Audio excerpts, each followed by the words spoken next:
Are you addicted to sugar and you don't even know it? Do you crave sugar and sweets? Do you sneak or hide sugary foods? Do you feel anxious or uneasy about the thought of not even having them? Do you have feelings of guilt after consuming sweets? Do you treat yourself with a sweet treat as a reward or to feel better? Well, you are likely addicted to sugar. And yes, it is an addiction. Hi, I'm Dr. Janine, and today we're going to look at the hidden secrets of sugar addiction. We will talk about why it is not treated the same as other addictions, yet it is just as harmful. We will look at sugar cravings and how to stop them. I will share with you tips to help to balance your sugar and your insulin levels, and other foods that you can eat to help you feel satiated and full. I will also share with you some great non-sugar substitutes. Hello, Norm. Hello, Dr. Janine. I'm really excited about this show, by the way. I've been looking forward to this. I really enjoyed last week's show, of course, about magnesium deficiency. And now I realize how big of a problem sugar addiction is and how little we have heard about it, really. But we're going to be hearing more about it now. While you're watching, remember to like and subscribe and click that bell for future notifications, certainly. And remember, too, that you can share the video with your family and friends if there's a point or two or the whole show that you want to remind them of and show them. Make sure you do follow Dr. Janine on Instagram, which is at Dr. Janine, DoctorJanine, and on Facebook and all of social media, so you don't miss another show. Remember that Dr. Janine is online during the show, so if you have any questions or comments, be sure to leave them in the comments section below. Okay, sounds like we have a lot to cover. We better get right to it, but I do have my own personal thing I have to get off my chest here, honestly. You know, during the pandemic, my nutritional selections have not been the most healthy, and a lot of that has to do with sugar, because I find eating sugar sometimes makes me feel good. I just have to admit it. So this is of interest to me too. I want to find out why I keep going back to sugar. So I want to get started right away for sure. Let's do that. What exactly is it that causes sugar addiction? Well, that's a great question, Norm, and your personal story. Thank you for sharing that, because I think you're not alone in the fact that over the last few months, since February, March, that people really have had difficulty with being home and eating more sugar, and it's all around, and baking and doing all of these things that maybe you didn't even realize that you had a sugar issue, and yet now you're looking down at your waist size. Yeah, oh for sure. Yeah, the COVID-19. I'm not saying for you. No, it's me. In particular, that's okay. But I think everybody can relate to that, especially if sugar was one of the culprits. So we're going to talk about that in today's show. And there are many causes for sugar addiction, whether they are mental, they can be physical, and even spiritual, which we're going to talk about in just a moment. So first, let's talk a little bit about the history of sugar and how, sugar is such a prevalent, I would say, food group for a lot of people. It shouldn't be a food group, but it actually originated in Papua New Guinea, and this is interesting. Then, of course, it was in India and in China, and definitely the cultivation of the sugar cane grew there.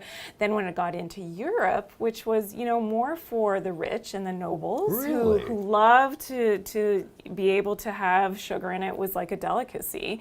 But then as the farming increased, what happened is that the price dropped, and now even the poor people had access to the sugar. So it's very interesting if we take a look at that. And then from Europe, of course, it came over to the West and was, situated in Brazil, was a large farming area for the sugar cane, and then into the West Indies, so Jamaica, of course, as well. So it's really interesting that, that transition happened, which was at one time just for the rich, and now, of course, everybody. And we're going to talk about some of those addictive qualities, why everybody's so hooked on sugar. All right, so I guess the industrialization part, that revolution we're talking about, really was the birth of what we know now as the multi-billion-dollar sugar industry, right? It is, and that industry certainly just gets bigger and bigger and bigger because of, some of the things that we're talking about today, and the marketing of sugar products, especially to children, both young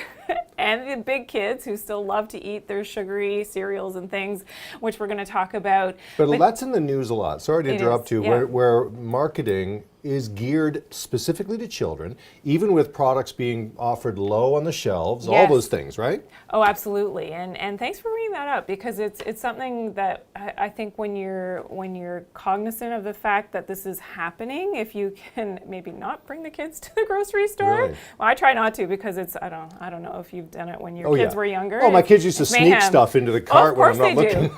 And then I say you have to trade it up. So if we're taking this out, right? Yeah. If to get that, and oh my goodness, so I just don't bring them anymore because it's too stressful.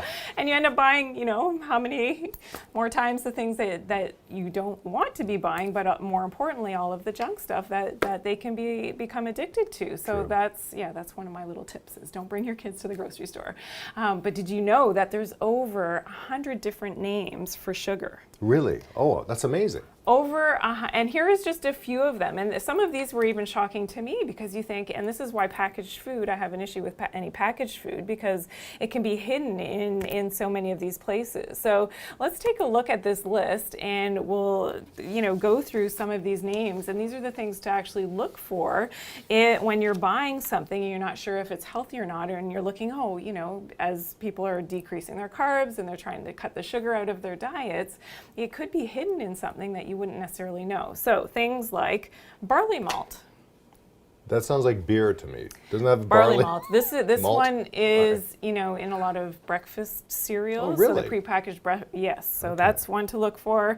Certainly cane sugar, we know is cane sugar. Sounds healthy though, doesn't it? Yeah. It doesn't sound like refined sugar, but it is sugar. Caramel was another one. That was a shocking one for me, was caramel. And coconut sugar, we would think, it's healthier because it's from coconuts, but it's still going to have that same glycemic response with your Wow. insulin. So maybe not the best. Dextrin. Okay, what? I didn't know this one either. High fructose corn syrup is one of the most commonly ones that's not referred to in a happy, positive way for anybody who studies nutrition or natural medicine. Isomalt nectars. See, I would never have picked that out.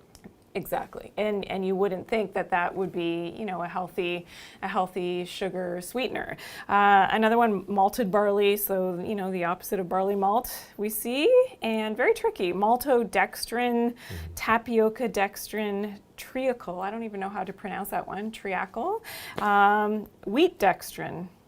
Turbinado sugar. I mean, these are all different names for sugar, and there's over 100 of them. So can you imagine, when you're trying to stay away from sugar, if you don't know what these are and you're looking for sugar and it doesn't say sugar, that of course it's snuck in there, and then you wonder why maybe you have a sugar addiction or you can't lose weight, and you have this addiction to foods that are seemingly not sugar, but it is in fact sugar. So we try to decipher what we're reading with labels. A lot of us are label readers, and I guess we should be. Yeah. But unless we're educated with this list, for example, we don't really know what we're looking at, right? Exactly, and that's my whole point. That's why we're talking about this today, because I think it's part of educating our viewers about being healthier, and ways to get there is certainly opening our eyes and being more conscious of the decisions that we're making, but also doing it in a more natural way. And that's definitely, what we're talking about. And,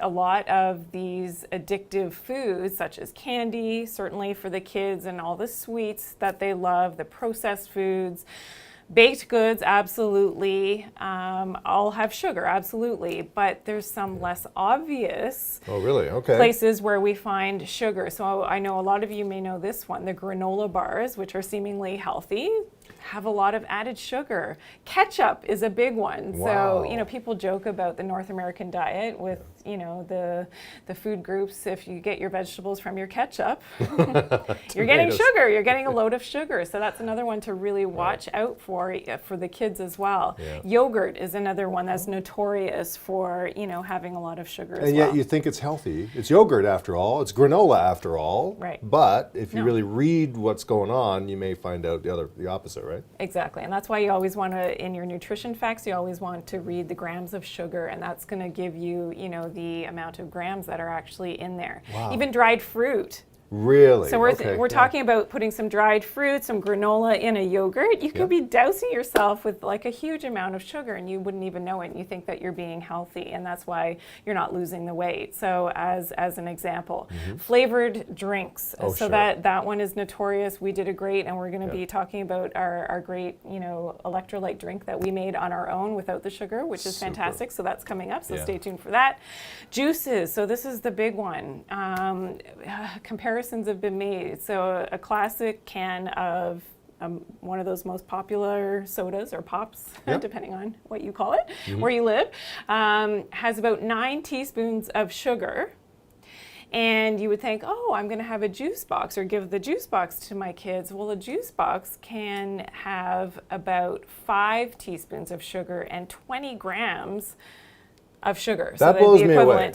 And that is something that, a lot of people I know are going to have an aha moment when they hear that, because it's ridiculous. It is ridiculous. Now, I have 2 kids that are older now, but when they were younger, I can't imagine a juice box. First, here you are, 1, 2, 3, 4, 5 teaspoons of sugar. I would never do that. Of course, you wouldn't. And yet, when you're handing them the juice box, it's almost the same in a way. Exactly. And let's talk about, so the same with cereal. So let's say you make some nice oatmeal for your kids. Well, in the prepackaged breakfast cereals, they shouldn't really, in terms of what experts agree, they shouldn't pass 2 teaspoons. Like, let's be honest, if you're going to put some sugar on your brown sugar on your oatmeal, it's not going to be more than 2 teaspoons. But the average cereal serving has about 5 teaspoons of sugar, which is about 20 grams per serving of sugar per bowl. And this is crazy. And so a really interesting study was actually done on sugary drinks.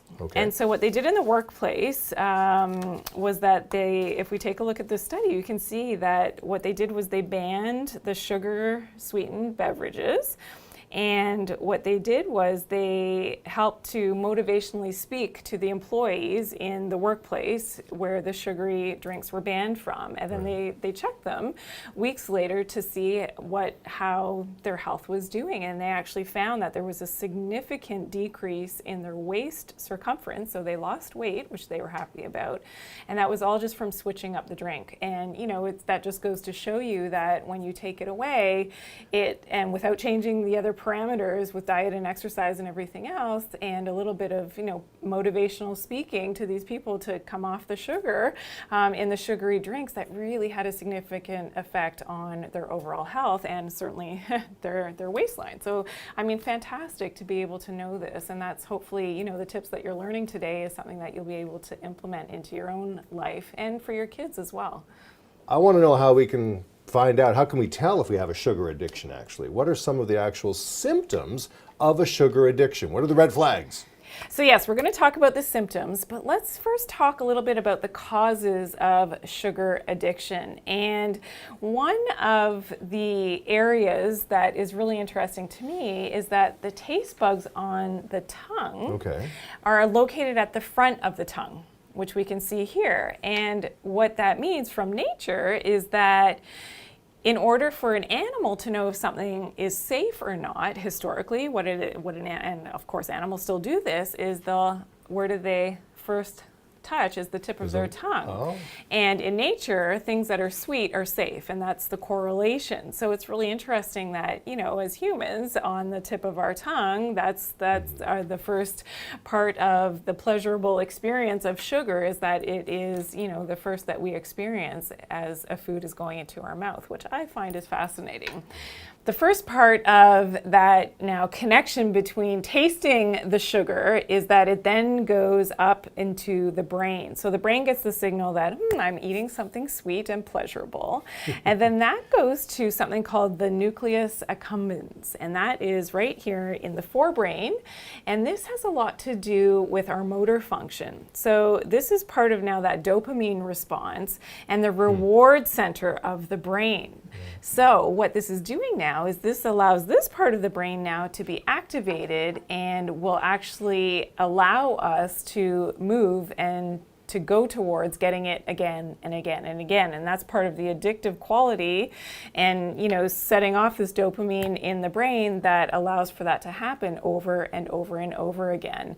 And the other center that is activated is the opioid receptors. And the opioids, we know, are a common addictive substance. Sure, yeah. And, this is signaled by the sugar as well. And what, the research has shown is that there is definitely a relationship, which we can see here, between the opioid and the sugar intake. And it's important to know that, yes, sugar and cocaine and a lot of these substances are just as addictive. And one study actually found out of France that sugar and the intense sweetness of sugar surpassed the cocaine addiction in terms of wanting to have that reward over and over and over again. And this is in 2007, this was actually presented at the Society of Neuroscience and showed that when rats who metabolize sugar much like we do. So as much as people say, oh, rat studies don't work, it's not a good measure of,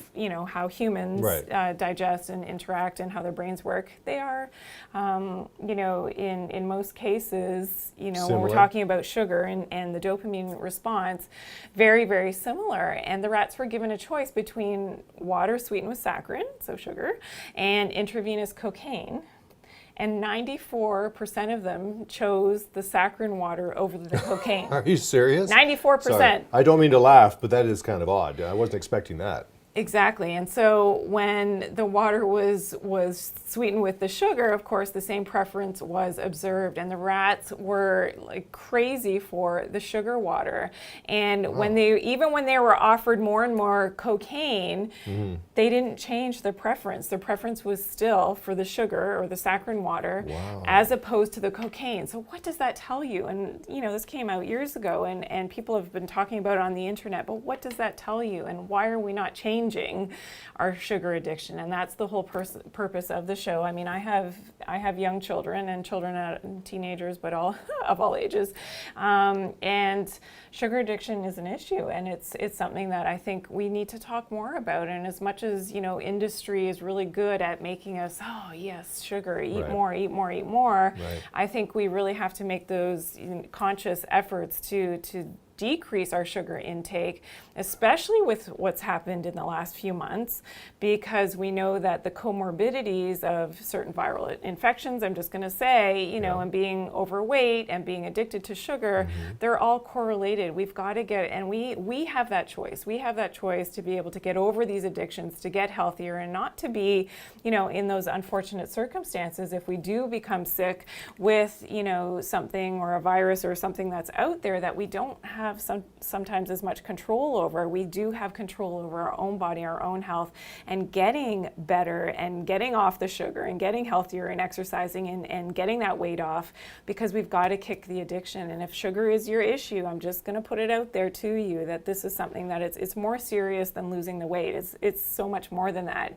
It's more about getting healthy so that, in that unfortunate circumstance that one of these things from the outside world is going to attack you, that you're actually saving your own life by taking those steps right now to get healthier. That is fascinating to me. It really is. And it does seem like we do get some sort of an emotional reward from sugar. Is that what it is? Yes, and that's part of the brain as well. Okay. So as much as it has the effect on the nucleus accumbens that we talked about, but in the diagram, which we can see here on the screen, we can see that it also affects a different reward center. So the emotional center, the amygdala of the brain, the sugar and the dopamine has an effect there, but also on the hippocampus. And this is the memory center of the brain, which is so interesting. And this allows us to have the memory of, ooh, that tasted so good. That was so pleasurable. That, chocolate cake or those muffins that grandma made, they were so good. And you remember that in a positive way. and that relationship in the brain is stored there. So now every time you see muffins or you see a chocolate cake, it reminds you of that interaction with grandma, and that is part of the addiction of feeling good. And that's why we go to the sugar sometimes to feel good, because it's stored in the brain as pleasurable and it's remembered there. So I just found that it's so fascinating, you know, to know, and even for myself, because I've always loved sugar. I mean, truth be told, I still, if I were to allow myself to have a lot of sugar, then it is very pleasurable. But what's interesting as well is that broccoli, of all things. So we were talking about dopamine. So all these effects on the brain have a lot to do with our opioid receptors and the dopamine. And the dopamine, makes us feel good, and that's why sugar stimulates that. Well, broccoli has no effect on our dopamine. Okay, well, it doesn't affect my dopamine, I know that. So doesn't that explain a lot? I mean, so no wonder the kids aren't asking, Mommy, I mean, some kids do, but come on. Like most kids and most adults, give me more, I need more broccoli, I need more broccoli. I don't want those chips or those cookies. Broccoli, wow, no, it doesn't really happen. It doesn't. Right? It doesn't have that same, effect on the brain and on our pleasure centers. So this is, it is fascinating. It is really fascinating, actually, and I think that gives us that connection when we see a packaging in a grocery store. I'm getting back to that again, and I see that giant whatever it was that I really liked, and it reminds me, like you just said, that memory kicks in. That was a good feel. I'll take that good feeling. Again, thank you very much, right? Exactly. This is all amazing to me. Why is this the first time we're hearing this?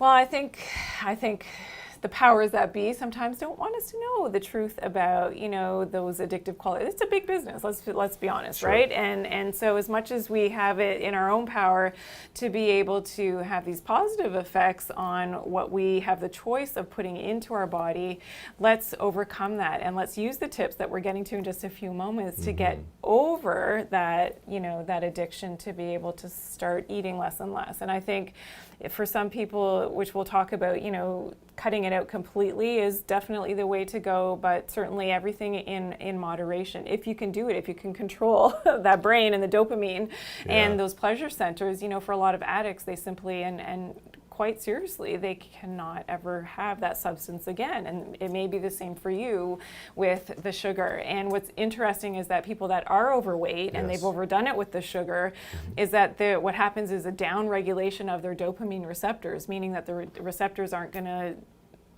have that same response anymore. So they actually need more and more of the sugar to get that high, to get that good pleasurable feeling again. And much like drugs, and this is why some of the drugs and the opioid receptors as well have that effect. So to me, I think it's really interesting to know this. And one of the other aspects is certainly with the physical features of getting over the sugar addiction is to know also, and I've always said this on television when I'm educating people about their microbiome, the gut, and what's going on there, is that you can have some of the less favorable organisms. Candida is one of them in the gut, and this is something that, whether it's candida or parasites, they can actually make you crave sugar. Oh, wow, okay.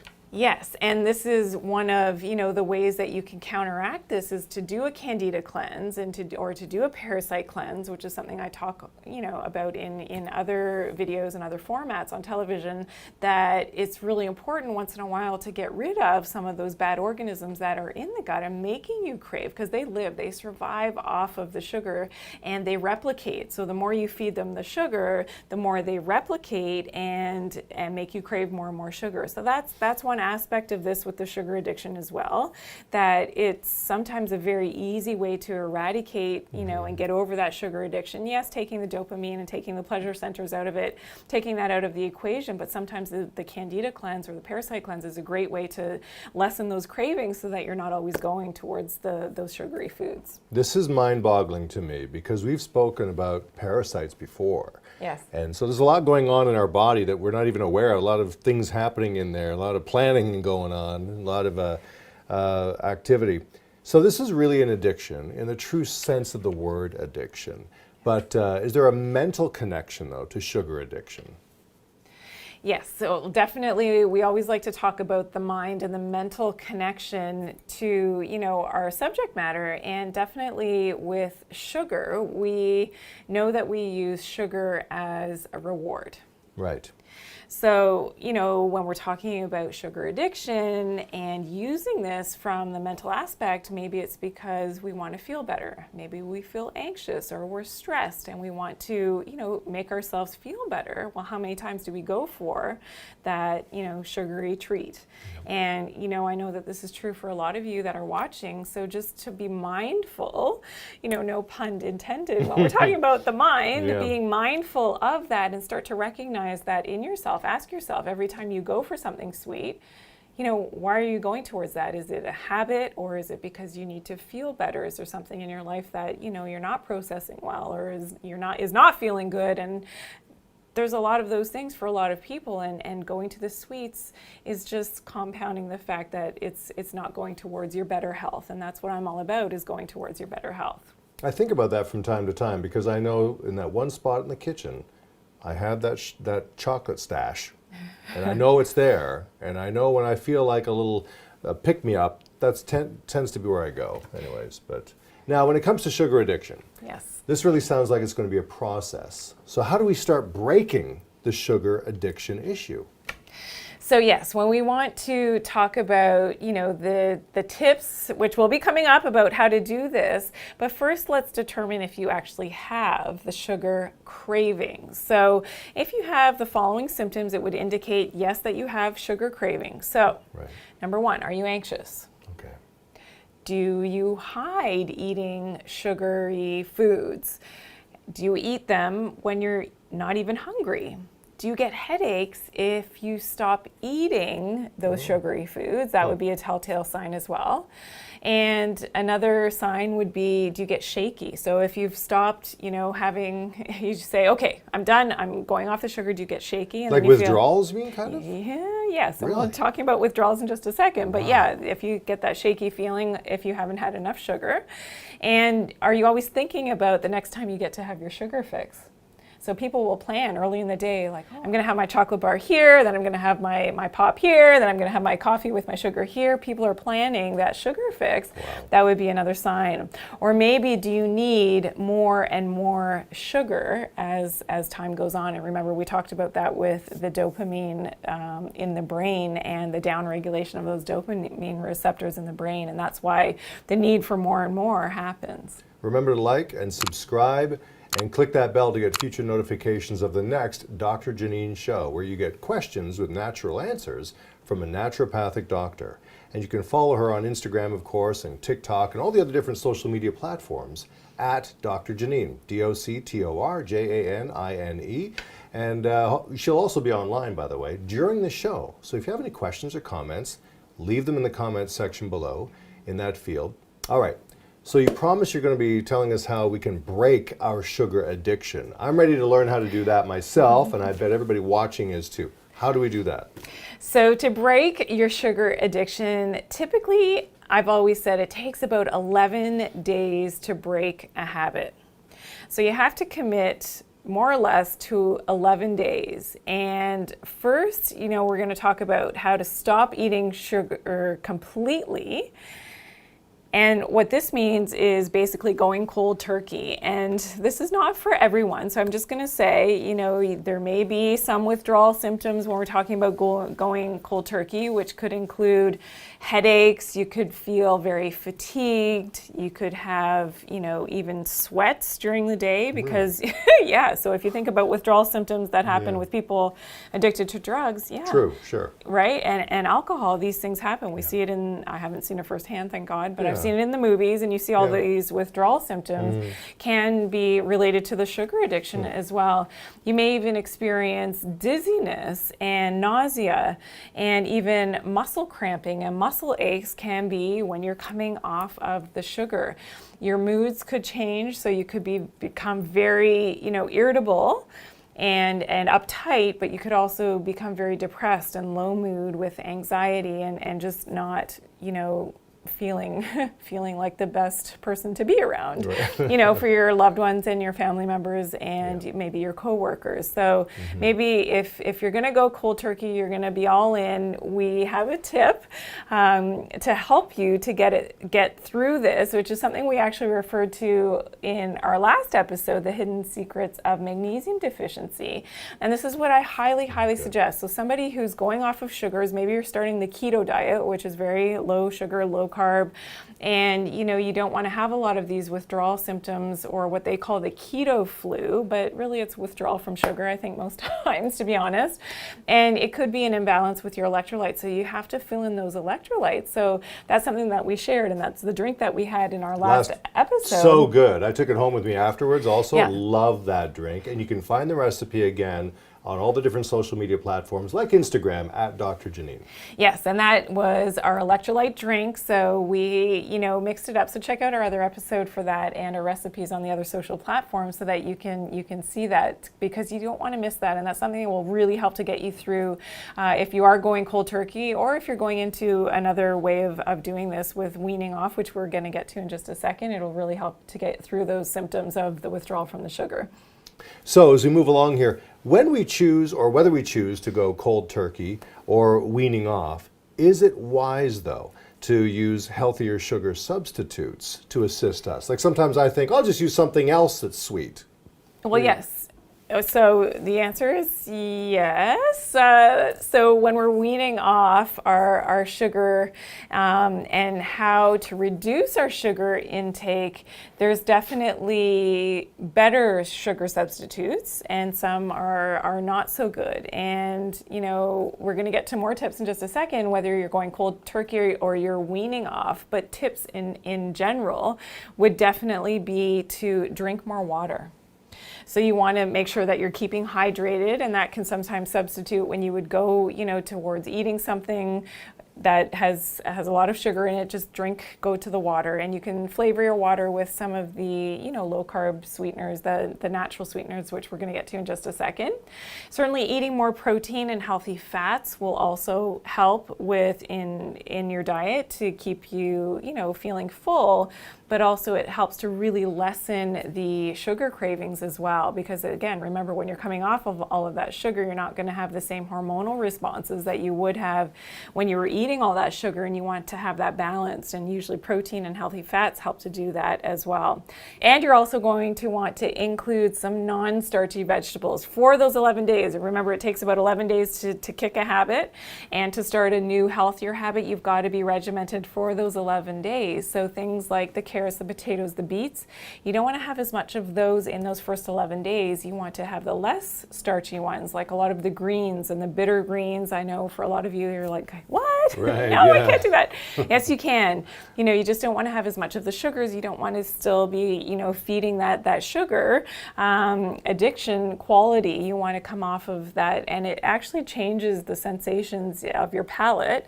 And as you change your palate, you end up wanting that sweet fix less and less as you're coming off of the sugar, which is really interesting. Even with natural sugars, what some Yes. people would call natural sugars, they don't think it's not real sugar, it comes out of the ground, right? Well, no, and it still has the same glycemic response. So for people who are watching their carbs and trying to lose some weight, it's still that same glycemic response, even though it's a natural sugar. We want to sort of curb those out, and you'll end up wanting less and less of them as time goes on, the less that you're having them. I also love some fantastic herbal medicines, which are fantastic for helping to regulate our insulin, but making us crave the carbohydrates a lot less. And one of them is the African wild mango seed, which actually helps to lower our blood glucose levels, and also helps with central abdominal fat. So that's the belly fat is definitely the hardest to get rid of. Yeah. So that's why the African wild mango is fantastic for that. And another herbal medicine that's fantastic is white mulberry, and this helps to reduce our cravings for carbohydrates, which is really helpful when we're trying to get off of them. And another herbal medicine is Gymnema. So Gymnema sylvestri is also called... These names are wild, by the way, aren't they? Gymnema sylvestri. I know. Okay, Sounds like Sylvester Stallone. Yeah. But anyways, this is called the miracle fruit, and helps the pancreas to shift sugar into the muscles so that that we can burn it off more effectively, but also helps the pancreas to produce insulin, which we need, of course, to bring that glucose into the cells so that it gets burned up as energy. Another herbal medicine that I love is muscadine grape skins, and this is really high in antioxidants, resveratrol, and ellagic acid, which a lot of people don't talk about. Ellagic acid, which is super important for protecting our cells, for longevity, for helping, with fighting free radicals, which is great. But it also helps to balance our blood sugar levels, and this is important. And, Sure. Also, when we're trying to get off of the sugar, I really want people to pay attention to their sleep. You need to sleep, because studies have shown that the less sleep that you get, if you're not getting enough, you actually increase your hunger hormones, the ghrelin. And this can, of course, when you're hungry, sometimes you will make poor food choices and you go towards the grab and go kinds of things. And this is where all those hidden sugars are and the processed foods. So make sure you're getting enough sleep in your diet to curb those cravings for the sweets, and it will really go a long way at decreasing your hunger throughout the day. One thing that we promised that, we would talk a little bit more about is the candida. So the candida, which we touched upon earlier, is one of, the causes for the sugar addiction as well, because when we feed the candida, which is a yeast overgrowth that can happen in so many people. If you've had antibiotics, you can have a candida overgrowth. If certain, hormone medications, more so for women than men, this can cause the candida to get out of hand. But if you're addicted to sugar and you keep feeding the candida, then the candida replicates and you have more and more candida in this yeast. And, women will get yeast infections or white coating on the tongue.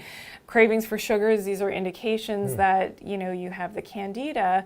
And this is something that you want to definitely address by doing a candida or a parasite cleanse. So we have other videos that talk about this, so be sure to check those out.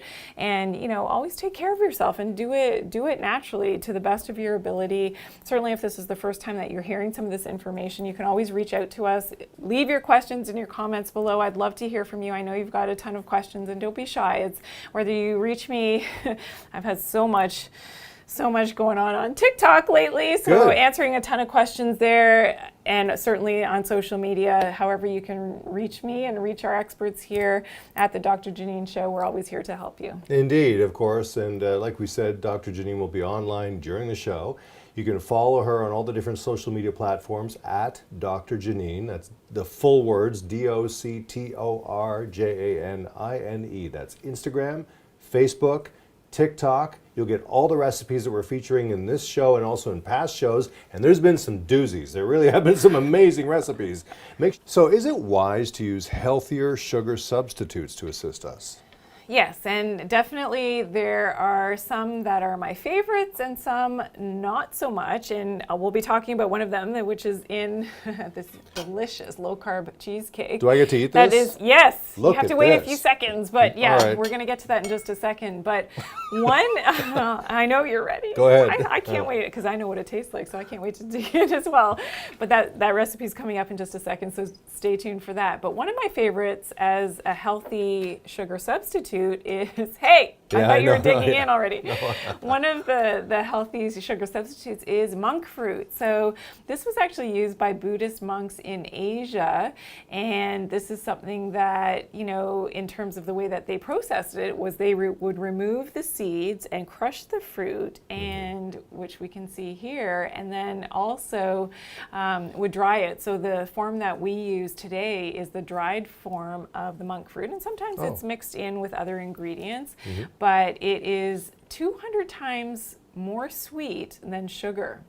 But the beauty so you need a very small amount of monk fruit, but the beauty of this is that it doesn't spike our insulin. So we don't have that same glycemic spike that we do with sugar. So this is a great way now to substitute in baking, and that's where I love baking, and in some protein powders and things, they have the monk fruit, and they're hard to find, but we can help you with that. So check out the links below.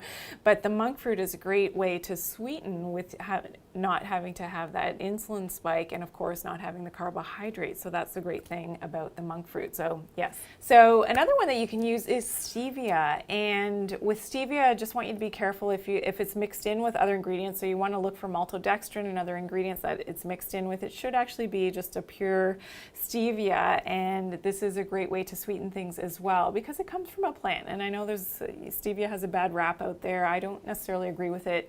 If it's the pure stevia and it's not mixed with those other ingredients, then you're okay to use the stevia. I actually, grow it in the backyard. Really? And you can I've used the leaves of the stevia, just pluck them off, wash them, and put them into a smoothie, and it naturally helps to sweeten things up because I like things sweet. What a great idea. We've got to get in your garden one day. That's Yes. what I want to see. I bet they want to see it too. We will do that. Absolutely. And the sugar alcohols, now this is something that can be used sparingly as well, and sometimes the monk fruit that I use for baking is mixed with some of the sugar alcohols. One of the drawbacks of sugar alcohols, just as a warning though, is that it is fermented in the large intestine. So if you have too much of them, it can cause some gastric distress and frequent stools if you have too much. So you have to everybody's tolerance is different for the sugar alcohol, so you have to watch that a little bit. I love how you describe things. It makes those uncomfortable moments sound not so bad, really kind of nice actually. I think we understand what you mean. Yes, exactly. But the great thing about the sugar alcohols, again, is that they have a lower glycemic response. So it's not like sugar. So again, in moderation, I don't want you to overdo it on the sugar alcohols, but a little bit is okay. They can cause a little bit of water weight gain. So you're not, some people say, oh, I started switching off the sugar and went to the sugar alcohols, and I started, noticing that I'm gaining weight. That's water weight. And that's probably because of the fermentation process in the large intestine.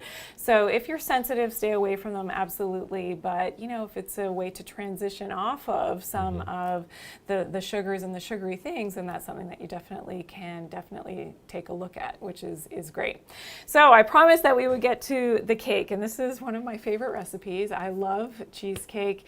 Delicious, delicious. Me too. And this is one of the things. So certainly, guys don't understand this as much, but women, I'm talking to you, you know that if I say go cold turkey, no more sweets, no more sugar, no more treats, no more, as women, I have to say, we just have a very difficult time with that. And for whatever reason, historically, guys don't get it. And even in our office, today when we were discussing before the show, all the guys are like, we don't get that. Why do you women need this? Like, if we said no more sweets ever, why? What's the problem? You guys just don't get it. That was our answer. You just don't get it. Women, you know what I'm talking about. You said you just wouldn't understand. I'm like, right. Is that a medical opinion there? It is. That's my medical opinion. And all the women can agree with me that, if you're a woman and you like your sweets, we shouldn't feel that we are deprived of anything in life, absolutely, but sugar, if you're addicted to it, is a problem. But there are alternatives. So as you're coming off of the sugar, yes, you'll find that you need less and less of the sugar as that treat or whatever it is, but you can use the alternatives, and that's why this is fantastic. So really? Yeah. Okay. This is a chocolate cheesecake. I'll let you taste it. We're going to look at how we made it on this video right now, and then we'll come back in just a second to see how it tastes.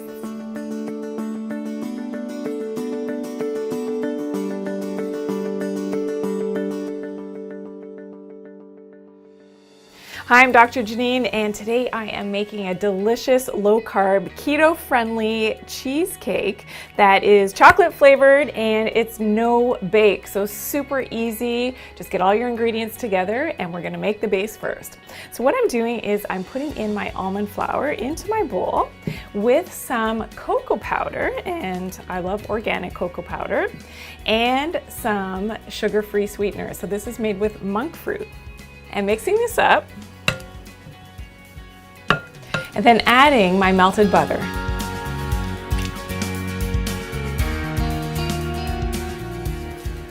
Now this will go into the bottom of my springform pan.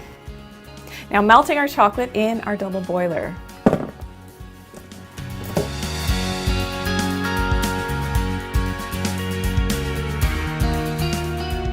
Once melted, set aside to cool slightly. Now for the cheesecake part, we are adding our cream cheese and some vanilla some powdered low-carb sweetener. And now adding our chocolate protein powder. And now blending in our protein powder with our cheesecake mix. And now adding in my melted chocolate. I'm blending this all together. And now adding this to my base.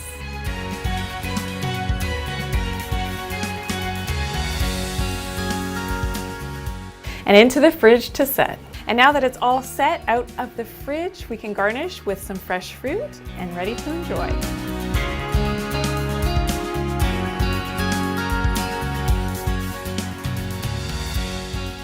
Oh man, I cannot wait to try this. Okay, dig in. Right? You've waited long enough. Enjoy. I've been waiting too, actually, to be honest. Oh my goodness. Are you serious? Can I really eat like normally? All of it. You can eat all of it and not feel bad. 'Cause I feel guilty, pardon me while I'm eating here. If I order cheesecake at a restaurant, I think, okay, I'm going to pay for this for a while, but not with this one. No. And that's the beauty of it. So, Wow. yes, you can still have your cake and eat it too. Right? No pun intended. And you know what would go perfect with our cheesecake, which is low in sugar, because we've used our sugar substitute, is some tea. So I know you like tea. Yeah, yes. thank you. So what I made is some chai tea. No. And chai tea, so spices can also help you to get off of the sugar. So things like cinnamon, cardamom, which is in chai tea, vanilla bean, these are all spices that are naturally sweet a little bit on their own. Oh. So you can use less sugar. You know, if you're going cold turkey and off sugar, then you use these, but these are great ways to be able to sweeten. Licorice is another one, to sweeten, you know, your dishes, or if you're going to have a tea without needing the sugar, or not needing as much sugar if you're weaning off. So now if you're watching and you still haven't liked, please do like the program, subscribe to the program, and click that bell so that you don't miss another episode of the Dr. Janine Show on Facebook and also on YouTube, where you can see all the previous episodes, see all the great recipes, which of course are online too, on Instagram and TikTok and Facebook and all the places you'll be able to find at Dr. Janine. You get all the recipes in this show, and like and subscribe, like we were saying, click the bell, share the video, and if you have any questions or comments about this show and future shows, which is coming up, we'll talk about, make sure you can also ask them in advance too. All right, we've come to the part of the show, one of my favorite parts of the show, Dr. Janine, every week, where we learn the Dr. J9 truth. Please share with us what we're talking about today. Yes, so the Dr. J9 truth for sugar addiction is to really find spiritual fulfillment. And you wouldn't always put two and two together, but often when we go towards things that we're addicted to, it's to find our inner peace and to find pleasure and to feel better about ourselves. And because of our chaotic lives and the stresses that we go through, we don't always have that balance and that centeredness in our life. And that's why the Dr. J9 truth around sugar addiction, or addiction in general, is to find that spiritual connectedness, and whether that means meditation and deep breathing. Interestingly enough, is when we do these things in meditation, it actually stimulates those dopamine receptors, and we can have that pleasurable response. And this is why people who meditate more and more and more and practice yoga, they actually become addicted to it because they feel good. The same with exercise to a certain extent, and it's a different physiological thing that's happening. But you have to find this spiritual connection, and this is what releases that dopamine. We feel good. You don't need the sugar. And people who practice meditation, they've shared with me, you know, I used to have my issues with sugar, and when I started practicing yoga and doing deep breathing and meditating and doing it often, you know, that this was something that became, you know, less of an issue for me with the sugar addiction, because I just felt good. I didn't need to go to the sugar, to the candy bars, and all these things to feel better. So it's remarkable to know that you can do these things naturally, and you know, to do it in a way that's not hurting your body, and to get off the sugar. And you know, meditation is free. You don't have to pay Right. anything for that. You have to learn how to do it. And in future episodes, we'll actually have and teach a few lessons on how to meditate, because that's step number one. If you don't know how to do it, you may be stuck. But there's a lot of information that you have access to online, certainly, to help you with that. But if you have those questions and that's something that you want sooner rather than later in terms of a video, then please leave your questions and comments below. I'd love to hear from you, and we'll definitely make that happen for you. This is very enlightening. I had heard of sugar addiction, but I really had no idea that sugar addiction can be as bad as an actual drug addiction. It really starts to make sense when you describe it, though. You've lifted the veil for us, as you do every week. And as Dr. Janine was saying, remember to leave your questions, leave your comments in the comments section below, wherever you may be watching us, and she'll be happy to answer them as soon as possible. It is, definitely very serious. And as much as, regular addictions to drugs and alcohol are very much treated, I think, in medicine, I think the sugar addiction is very much overlooked. And it's something that, if you need to reach out and seek some help for this, absolutely do that. But also know that we're always here for you at the Dr. Janine Show. If you've got those questions and comments, field them in to us. We love to, certainly help as much as we can, and maybe to steer you in the right direction as to where to start to kick that sugar addiction. So hopefully our viewers are now a little bit more informed about sugar addiction, and we've also revealed some of those hidden, places and names for sugar and the ingredient names for sugar that you wouldn't necessarily know about on your food labels. We've also talked about the causes of a sugar addiction, and I think it's been a well-rounded show. Definitely you've got some more information and some tools to work with now to help and maybe identify if you actually have that sugar addiction, and hopefully what to do about it. We've really covered a lot. We covered sugar cravings, for example, and how to stop them, healthier sugar substitutes, which is a big category, yes, as well as symptoms of sugar addiction and the symptoms of even sugar withdrawal, which I didn't even know really existed. What's in store for next week? So I'm really excited about next week. So, trailing after this show, it's really important to me, because I have so many children myself, that we will be talking about healthy eating for children. So certainly sugar will be a part of that, and some tips and some tricks for parents as to really how to maybe wean the kids off of the sugar. Some great ideas as how to incorporate some healthier, things into the diet. I've had a lot of traction and interest from youngsters on TikTok, which is interesting to me that, Wow, kids, they're turning to the wrong places to get their information and listening to other kids for information about how to do these things in a healthy way. And I think it's really, important that kids are being educated from the right sources. And so we're going to break it all down for the parents, absolutely, but for the youngsters as well, and how to integrate and to get healthier with, the children's diets, which is really important, because children become adults, and if we want to decrease our disease rates and be healthier, live longer lives, then it starts with the kids. And I think as parents, it's our job really to do our best to take care of our children and to do it naturally. I think so. I mean, if I had taken advice from my friends as a kid, I wouldn't be here right now. I really would not. There is no way. But I also like the idea of, as parents, and you don't have to be a parent to understand this, certainly, but we can help to mold and change our kids' palates, but still allow them to enjoy life, right? Yes, So, absolutely. And okay. and it's interesting, because even in our own home, being able to, sort of switch things up a little bit and see that there's less of the gravitation towards some of those junk foods when you just make small changes. And it doesn't happen, Yeah. and it's it doesn't have to happen overnight. It's something that happens as a transition as time goes on, but it's a great way to, to get healthier, the entire household. All right, so next week, healthy eating for kids. I can't wait. Have a great week, everyone. And thank you for watching the Dr. Janine Show.